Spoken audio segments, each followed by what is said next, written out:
Bonjour ou bonsoir à tous, vous qui regardez les vidéos, que ce soit le jour ou la nuit. Ici DVD Pro Souvenir. Aujourd'hui encore un DVD de TNA. Ouais, je sais, maintenant vous avez forcément l'habitude avec moi quand je parle de DVD de TNA et que ce soit même WWE également. Mais, euh, mais là, faut savoir que celui-là je l'avais eu hier et que le Band for Glory, ben, je l'avais déjà vu à l'avance que ce DVD que je vais vous le présenter. Donc voilà mes petites raisons.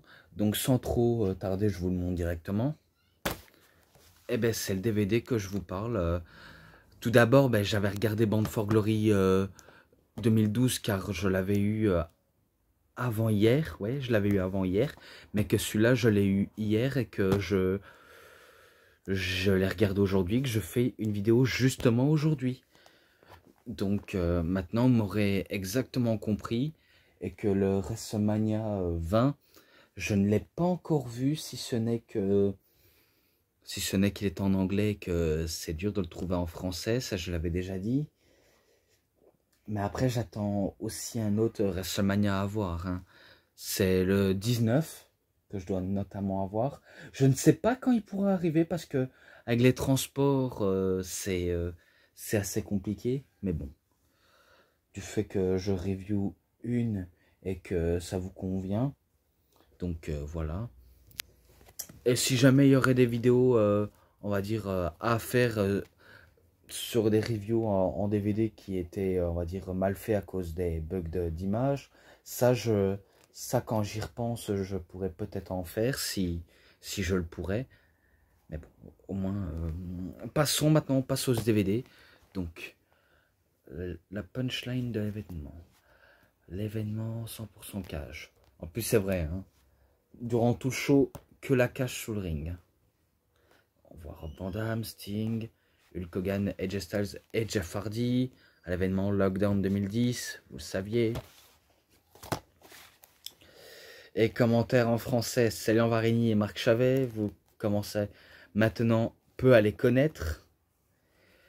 Tout d'abord, je pars sous le bonus, hein. Je sais bien qu'il y a le petit clip des meilleurs moments dans le show et des photos qui nous dévoilent. Après, les interviews des catcheurs avant et après le match dans un lockdown. Donc ça, je m'en rappelle que Jeff Hardy se fait interviewer bien avant que le show commence. Rob Van Dam, il se fait interviewer un coup qu'il avait terminé son match face à James Storm. Kurt Angle, c'est pareil. Mr. Anderson aussi. Robert Roode, enfin Bobby ou Robert Roode, peu importe. James Storm, etc., etc., etc. Et après, ben, l'événement avec les fans, ça je m'en rappelle, qui nous ont dévoilé que les fans adoraient certains leurs catcheurs préférés. Et après, si je crois bien, ils nous dévoilent la vignette du show qui pourrait avoir eu lieu, donc pour l'année 2010. Bon, voilà, j'ai déjà cité pour les bonus parce que je veux pas aller très loin en profondeur, vu comment, si ce n'est que je l'ai vu et que peut-être que certains qui ont les DVD TNA le savent mieux que moi. Peut-être ceux qui n'ont jamais eu l'occasion de faire des reviews, soit parce qu'ils trouvent ça, on va dire, lent et chiant de faire une review, ou alors soit parce qu'ils n'y connaissent rien.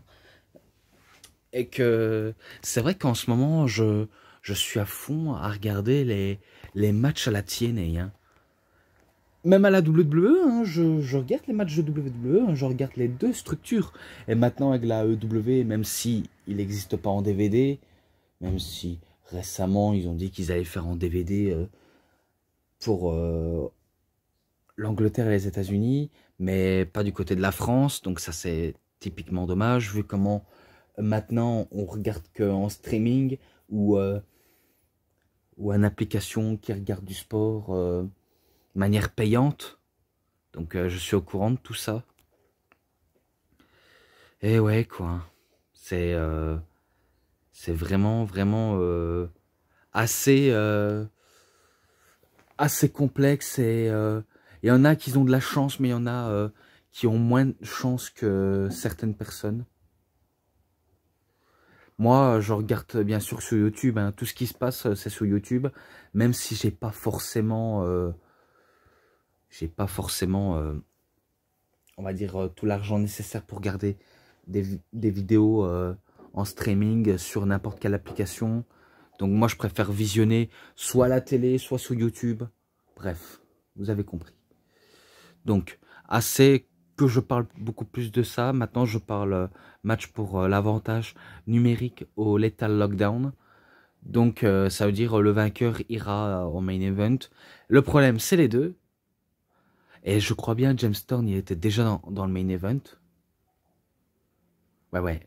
Il sera dans le main event, mais maintenant, du côté de la Team Hogan, eh ben, je sais qu'il sera dans le main event, ce sera Rob Van Dam.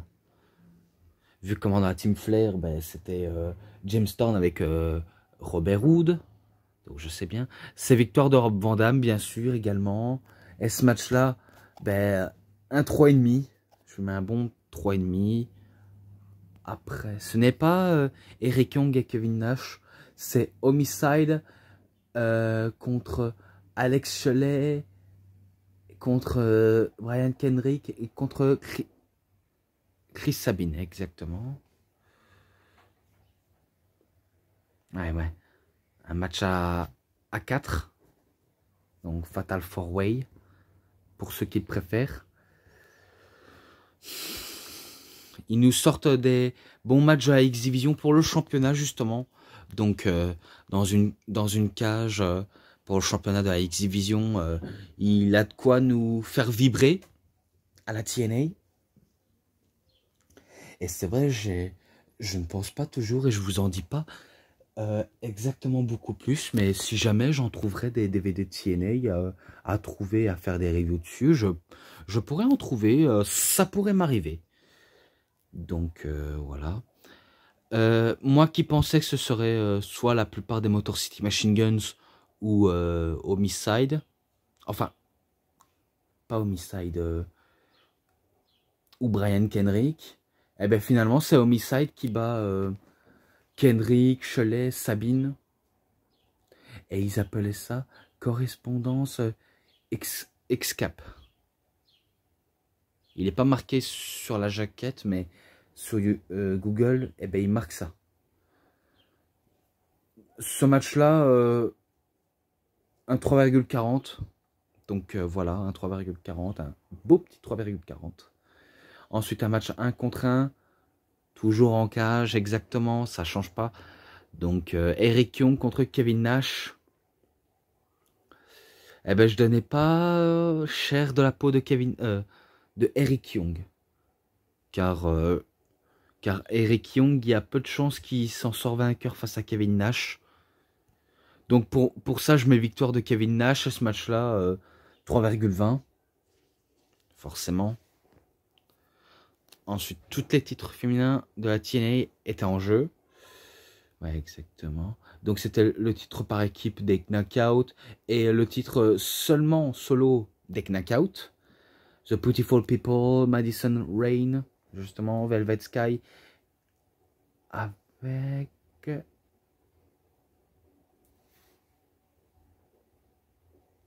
Attends, il n'est pas marqué. Mais...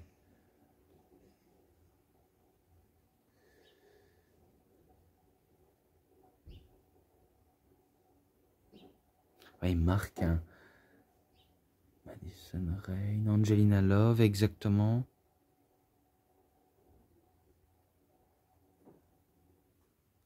Et qui avait Lacey Von Erich. Ah, une membre de la famille Von Erich. Ouais,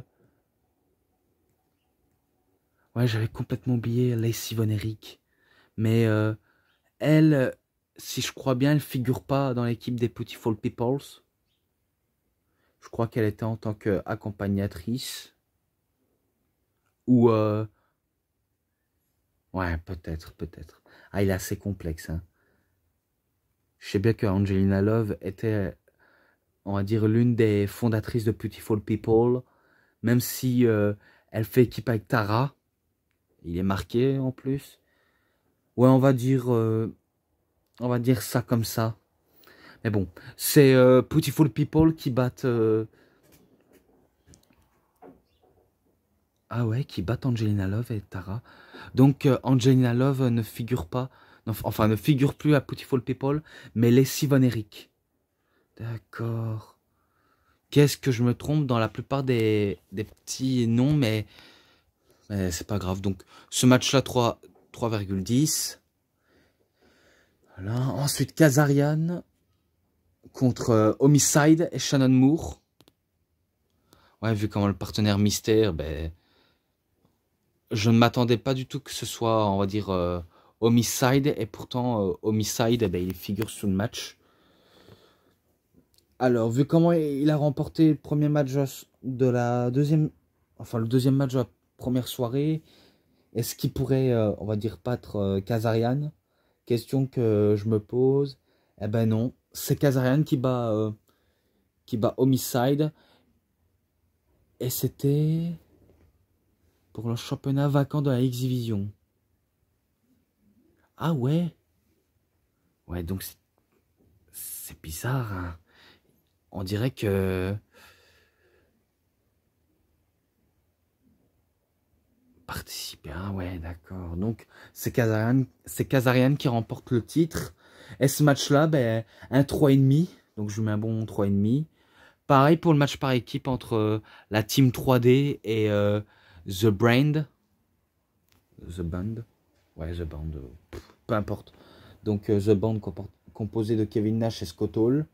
Je crois que ce seront les dernières apparitions des outsiders de la WCW, NWO, ce que vous voulez, à la TNA.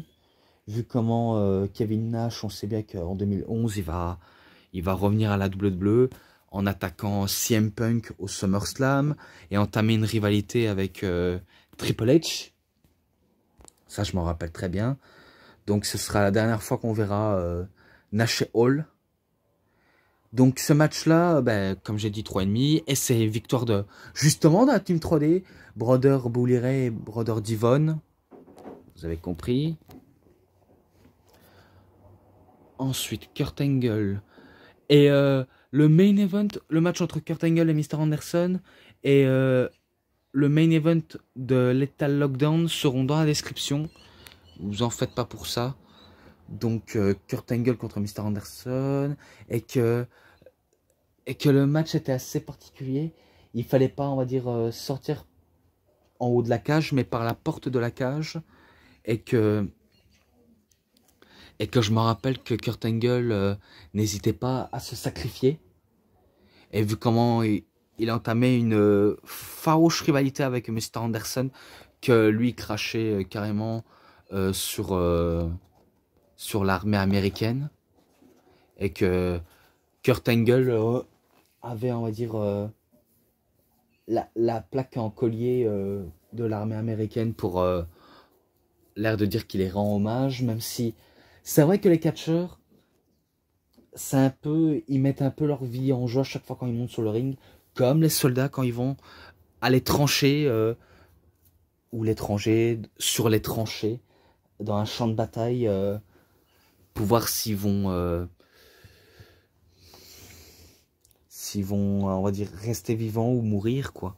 Et j'avais complètement oublié dans la Team 3D et The Brand, c'était un Saint Louis Street Fight match, donc un match hardcore. Mais bon. Même si vous avez déjà vu, mais au moins je le signale si je ne l'ai pas dit. Voilà. Et que Kurt Angle, ben, vu comment il va faire un moonsault du haut de la cage, et que après, si je crois bien... En fait, il y avait deux possibilités. C'est soit en remportant le match par tombée ou soumission, ou s'échapper de la cage, tout à la porte, enfin, tout en passant par la porte. Mais c'est victoire de Kurt Angle, donc si je crois bien, il passe par la porte, si j'ai bien vu. Ou il fait un olympique, Angle Slam ou un Ankle Lock. Voilà, peu importe. Mais c'est victoire de Kurt Angle, j'en ai fini là-dessus. Ensuite, match pour le championnat du monde poids lourd de la TNA, AJ Styles contre The Pope d'Angelo Dinero. Vu comment le Pope avait remporté un match lors de Against All Us, et qu'il avait affronté en dernier Mr. Anderson alors qu'il était dans un piteux état.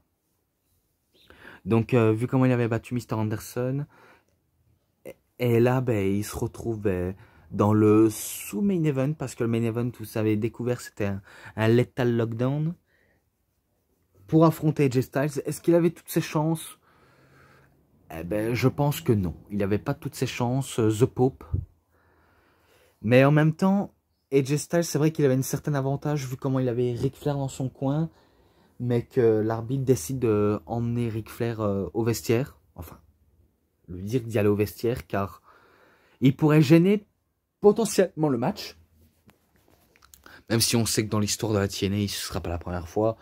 Vu comment à la WWE c'est pareil, et que ça devient répétitif, et que ça ne devient pas, on va dire, anodin.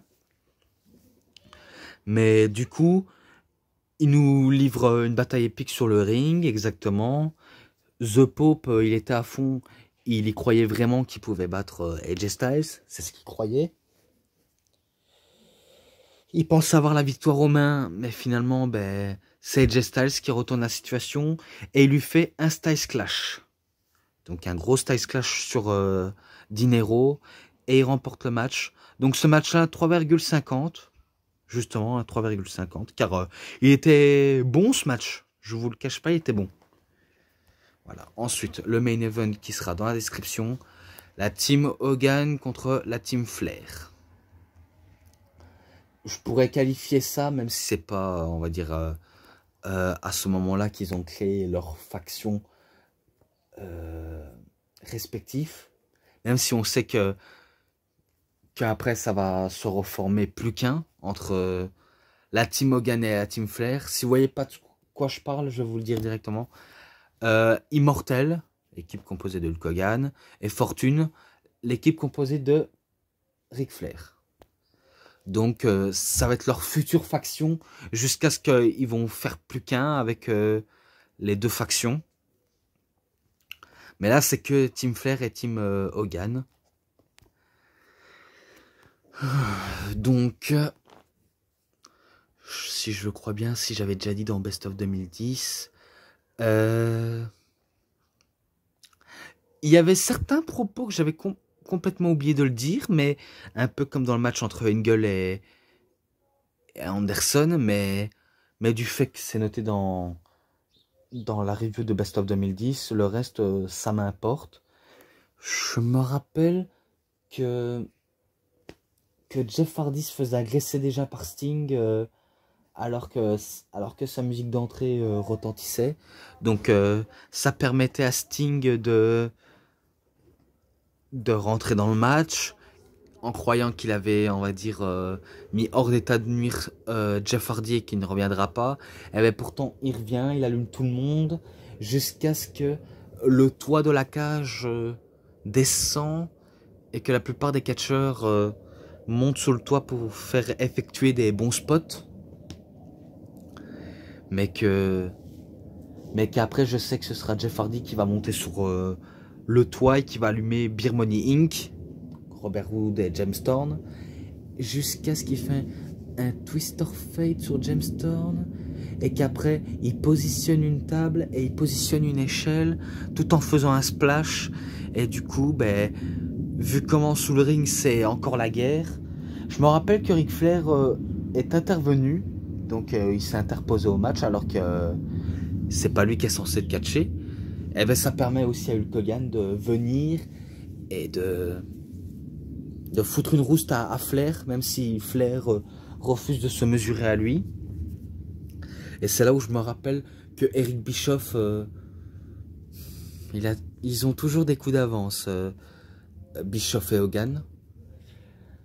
Tout le monde pensait que Bischoff allait retourner face à Hogan. Finalement, on sait qu'il s'est retourné face à Flair. Et du coup, il lui donne le point américain à Hulk Hogan. Donc il donne des sacrés gros coups de poing dans la tête de Ric Flair et qui le fait visiter la cage et que Flair va commencer à pisser le sang. Finalement, ça devient une sacrée habitude avec Ric Flair de se retrouver en sang et qui va même chuter vers les punaises. Donc en tout cas, il a des sacrées tripes à son âge de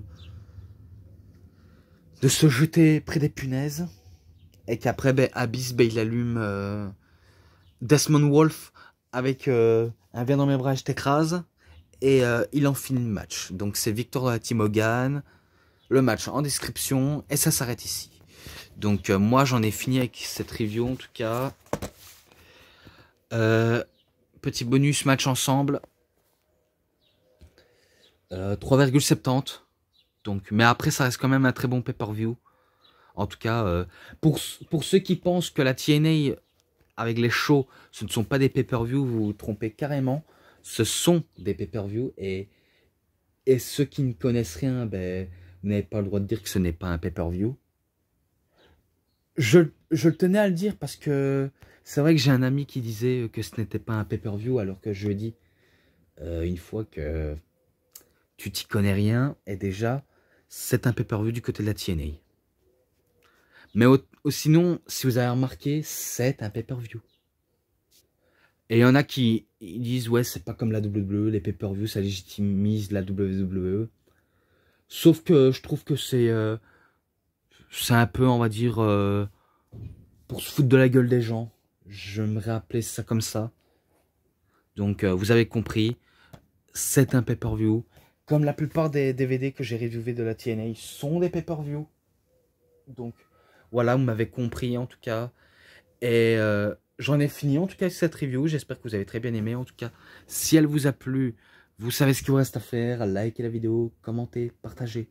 Abonnez-vous à ma chaîne. Cliquez sur la petite cloche pour avoir plus de notifications des prochaines vidéos. Et moi, je vous dis bonne journée, bonne soirée à tous. Au revoir tout le monde pour une prochaine vidéo. À plus les gens.